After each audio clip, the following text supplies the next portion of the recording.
set. Sprinting and trying to throw. 3rd and 5. Nobody in the backfield.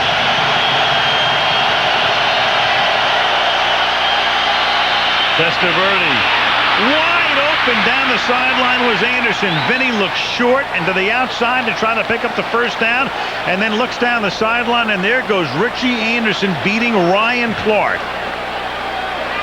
Yeah, that had to be a drop coverage. That's one of those things where you have it short and deep, and the short guy comes off him, and the deep guy doesn't get over there. Fred Smoot was up there, and he plays short, and he gets by the short guy, and the deep guy doesn't get over to that side. Ryan Clark didn't get over, but if they're going to do that, Fred Smoot has to hit the guy on the line of scrimmage. 28 yards on a 3rd down play. 1st and 10 now at the 39-yard line. Fake to George, go to the fullback.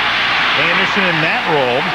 And Richie Anderson, another guy, and you talk about a spot guy, and Bill knows him all too well from his days with the Jets, the kind of guys we said before. Runs, receives, blocks, good guy in the locker room, very valuable.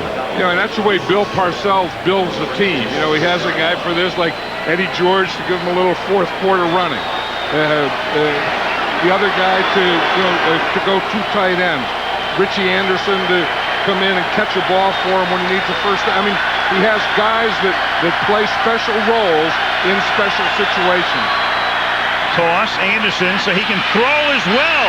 Left-handed, and Glenn reaches for it and catches it for the touchdown. Richie Anderson, what a series. Gets free down the sideline, then a run, and then a throw. Just talking about guys that can do special things in special situations. Richie Anderson can run with it. We know that. He can block, he can catch, and he can also throw it.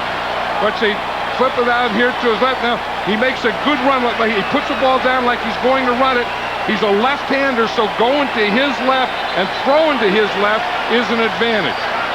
Right there for Terry Glenn. First completion in 4 career throws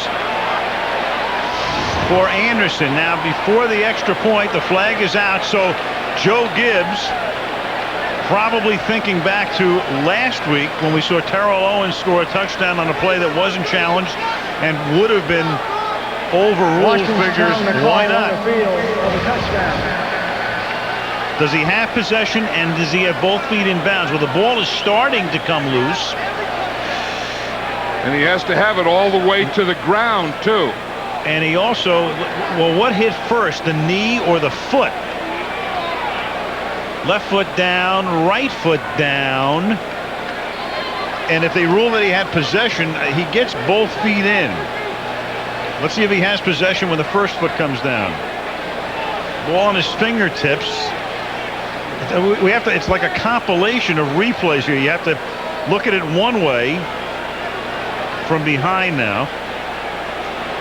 And if we can go back to that first one where we can see him, yeah, here it is, off the fingertips. Are they going to rule that control, possession and control? I say that's control. If they do, then both feet are in, and I would say the call will stand. Because you can have control without the ball being all the way into your body. You just have both hands on it and control of it. That is control. He has control there, and he has both feet in bounds. Sometimes the official will look at it, and if the ball comes off one hand, it would indicate that he doesn't have. You don't see that. There's some air between his palm and the ball. Both feet appear to be in. Remember, it's the ruling on the field that stands. The receiver's left foot. He has control of all. His left foot touches in. His right foot in. Touchdown. I say.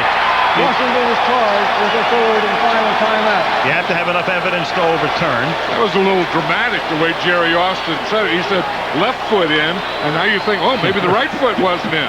And he goes right foot in. They've all become storytellers. Right. It's just control and both feet in. Meanwhile, the downside to that, in addition to obviously giving up the touchdown, is they're now out of timeouts.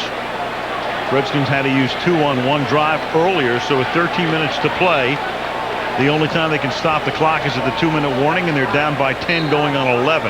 You know, that was some catcher we watched a number of times, but that was a heck of a throw by Richie Anderson. running to his left, and you always have to know if a running back is right or left-handed. Talk about a 5-tool guy in baseball. There's a 3-tool guy, Richie Anderson. He can run. He made 2 big receptions on that drive, and then a 26-yard touchdown pass, and the Cowboys are up 21-10.